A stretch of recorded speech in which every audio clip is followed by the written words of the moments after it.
Hi hello welcome back to my channel. അപ്പോൾ ഇന്ന് ഒരു എവിക്ഷൻ നടന്നിരിക്കുകയാണ് ബിഗ് ബോസിൽ. ഡബിൾ എവിക്ഷൻ ഉണ്ട് എന്നൊക്കെ പറഞ്ഞിട്ട്, പക്ഷേ ഡബിൾ എവിക്ഷൻ ഒന്നും നടക്കുന്നില്ല. ലാലേട്ടൻ വന്ന് പിന്നെ ആരൊക്കെയാണോ എലിമിനേഷൻ ലിസ്റ്റിലുള്ള നോമിനേറ്റ് ആയിട്ടുള്ളവർ ആ 8 പേരെ നിർത്തിയിട്ട് കാര്യങ്ങളൊക്കെ പറഞ്ഞതിന് ശേഷം രഞ്ജിത്ത് ഔട്ടാവുന്നതിനെ കുറിച്ചിട്ട്, മുൻഷി രഞ്ജിത്താണ് ഔട്ടാവുന്നത്, അവരെക്കുറിച്ചിട്ട് പറഞ്ഞിട്ട് അവരോട് ബിഗ് ബോസിലുള്ള കണ്ടസ്റ്റൻറ്റിനോടൊക്കെ യാത്ര പറഞ്ഞ സഹമത്സരാർത്ഥികളോടൊക്കെ ഒരു യാത്രയപ്പൊക്കെ പറഞ്ഞിട്ട് വരാൻ പറയുകയാണ് ബിഗ് ബോസ്. അപ്പോൾ പറയാതെ ഇറങ്ങി പോകുന്ന സമയത്ത് വീണ്ടും ബിഗ് ബോസ് പറയുന്നുണ്ട്. അപ്പോൾ എല്ലാവരോടൊക്കെ യാത്ര പറയുന്നു. അപ്പോൾ എല്ലാ മത്സരാർത്ഥികളും ആകെ ഷോക്കിലാണ്. കാരണം ഇത് എന്താ രഞ്ജിത്തിനായാലും ഷോക്കിൽ തന്നെയാണ്. അതിനുശേഷം ലാലേട്ടൻ മത്സരാർത്ഥികളെ കുറിച്ചിട്ട് എന്തെങ്കിലും പരാതി കാര്യങ്ങളൊക്കെ ഉണ്ടെങ്കിൽ അത് എന്താ പറയുക എഴുതിയിടാൻ വേണ്ടിയിട്ട് പറയുമ്പോൾ രഞ്ജിത്ത് പറയുന്നുണ്ട് എനിക്ക് പരാതിയൊന്നും ഇല്ല എന്ന് പറയുന്നുണ്ട്.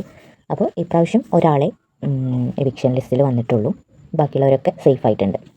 അപ്പോൾ ഒരുപാട് റൂമറൊക്കെ ആയിട്ട് വരുന്നുണ്ട്, രേണു മുൻകൂട്ടി വീഡിയോ ചെയ്തുകൊണ്ട് ഔട്ടാകുന്നുണ്ട്, അതൊന്നും സത്യമല്ല.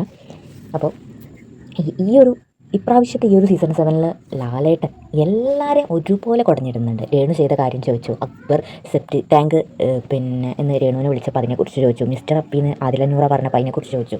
അതുപോലെ എന്ത് കണ്ടസ്റ്റൻറ്റ് ചെയ്താലും അതുപോലെ തന്നെ വലിയൊരു കാര്യം, അനുമോള് എന്താ പറയുക അക്ബർ ഖാൻ്റെ നോട്ടം ശരിയല്ല എന്ന് പറഞ്ഞപ്പോൾ അത് ചോദിച്ചു.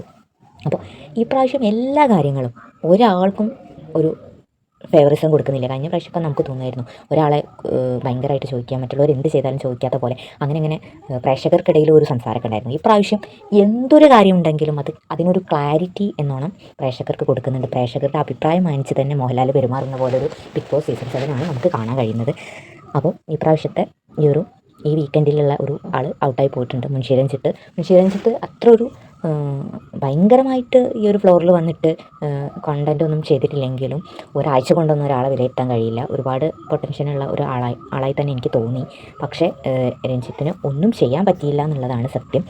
അപ്പോൾ ഇനി വരും എപ്പിസോഡുകളിൽ ഇനിയുള്ള കണ്ടസ്റ്റൻറ്റ് നന്നായിട്ട് ചെയ്താൽ അവർക്ക് അർഹതപ്പെട്ടവർക്ക് വോട്ട് കൊടുക്കുക. ഇപ്പോൾ രേണുസുതിയൊക്കെ കണ്ടൻറ്റ് കൊടുക്കുന്നു എന്ന് ചോദിച്ചാൽ ആ ഒരു ജസേലിനൊരു നെയിമൊക്കെ ഇടാൻ പറഞ്ഞപ്പോൾ ബ്യൂട്ടി പാർലറിന് ഇട്ടു, അത് അടിപൊളിയായിട്ടുണ്ടായിരുന്നു. അപ്പോൾ ഓരോരുത്തരും പല പല പേരുകൾ പറഞ്ഞപ്പോഴും രഞ്ജിത്താണെങ്കിലും നല്ല നല്ല പേരുകളാണ് ഇട്ടിട്ടുള്ളത്. മുള്ളമ്പന്നി, അതുപോലെ പൂമ്പാറ്റ, അങ്ങനെ ഒരുപാട് നല്ല നല്ല പേരുകൾ കൊടുത്തിട്ടുണ്ട്. അതുപോലെ തന്നെ നല്ലൊരു പേര് ബ്യൂട്ടി പാർലർ എന്നുള്ള പേര്, അപ്പോൾ നല്ലൊരു ഫണ്ണായിട്ട് തോന്നി. അപ്പോൾ അതുപോലെ നല്ല രീതിയിൽ അഭിനയിക്കാനും അറിയാമായിരിക്കും. പിന്നെ ഇന്നലത്തെ ആ വീഡിയോ ഒക്കെ ഇട്ടതിനെ കുറിച്ചിട്ട് മാപ്പൊക്കെ പറഞ്ഞിട്ട് കസിനാണ് ചെയ്തതെന്നൊക്കെ പറഞ്ഞിട്ടുണ്ടായിരുന്നു. കസിൻ്റെ അടുത്ത് പൊന്നു കസിനെ ഇനി അങ്ങനെ ചെയ്യരുതെന്നും പറഞ്ഞിട്ടുണ്ട്. അതുകൊണ്ട് ഇനി അങ്ങനത്തെയുള്ള വീഡിയോസൊന്നും വരില്ല എന്ന് വിചാരിക്കും. ഇനി വരും എപ്പിസോഡുകൾ അടിപൊളിയായിട്ട് കളിക്കാമെന്ന് വിചാരിക്കുന്നു. ഇപ്രാവശ്യം സേഫ് ഗെയിമേഴ്സൊക്കെ കുറവാകുന്നുണ്ട്. അത്യാവശ്യം എല്ലാവരും രംഗത്തിറങ്ങി കളിക്കുന്നൊക്കെ ഉണ്ട്. ഇനിയുള്ള വരും ദിവസങ്ങളിൽ ഓരോരുത്തരുടെയും ക്യാരക്ടർ എങ്ങനെയാണെന്നും ഓരോരുത്തരുടെ ഗെയിം സ്ട്രാറ്റജികൾ എങ്ങനെയെന്നും നമുക്ക് അറിയാൻ കഴിയും. അപ്പോൾ നമുക്ക് ഇനിയുള്ള എപ്പിസോഡുകളൊക്കെ കാണുമ്പോൾ വിലയിരുത്താം. ഇന്നത്തെ എൻ്റെ വീഡിയോ ഇത്രയേ ഉള്ളൂ. Love you, by.